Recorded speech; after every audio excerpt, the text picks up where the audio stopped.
ndumo muriangu ni uriahu wa mirongo miri kianza msora wa kwanza hadi wa mirongo mihahu. Divai ni kureha kavude, uchi ni kureha fujo, na yeyosi angamizwaye vuva ni vitu vivi kana hekima. Kugosha kwa mtawali kuhere mururumo wa simba, amtukizaye mtawali anahatarisha maishage. Kujitenga na maneno ni utu wa heshima wa mutu, ela kila muzuzu ni kuhenza kunenezana. Mukaha karima wakati wa kurima, wakati wa mavuno andamala, ela kandakala na kitu. Mazo ga mutu ni heri kilindi cha mazi, ela mutu mwenye akili ni kugaheka. Atu anji mana ziamba ni aminifu, ela mutu mwaminifu ni hani adimaye kumona. Mutu muhachi endaye kahiza hachi, anaye manda haswa baada ya iye. Mtawali akilesiye kahiza kihi cha hukumu ni kuga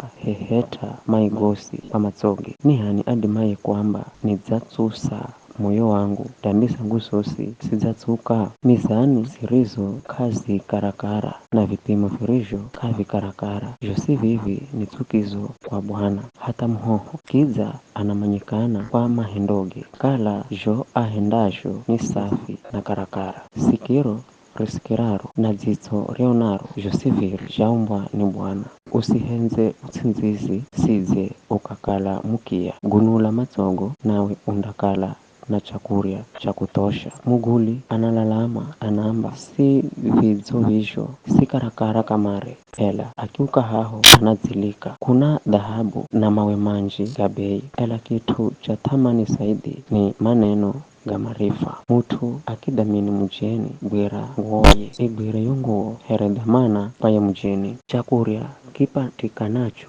kwa ukengi kinatsama, ela badaye kinakala tsangalawe mokanwani. Mipango ni kuimarishwa kwa kushauriana, kwa madho ga hekima gwa gakondo. Mutu wa nyambo ni pambusa siri, kwa vizho kala kure na mutu wa bwagebwage. Mutu akimulani babaye hedu mameye, tare rinda sinywa kahiza kiza cha mugunguna. Mali irio patikana kwa haraka hochaho kaindakala na baraka kwa mwisho. Usiambe nindarihiza mai mutarize Bwana naye anda kuokola. Vipimo virijo kavi karakara ni tukizo kwa Bwana, na mizani za ulongo simbizo. Mwendo wa mutu unalongozwa ni Bwana. Mudamu anadimaze kuelewa ngiraye mwenye ni muhego kwa mutu kunena kwa haraka. Kitu kiki chaipa bereza Bwana na kuririkana badaye wa usiho wago manenoge. Mutawali mwenye hekima ni kwa heheta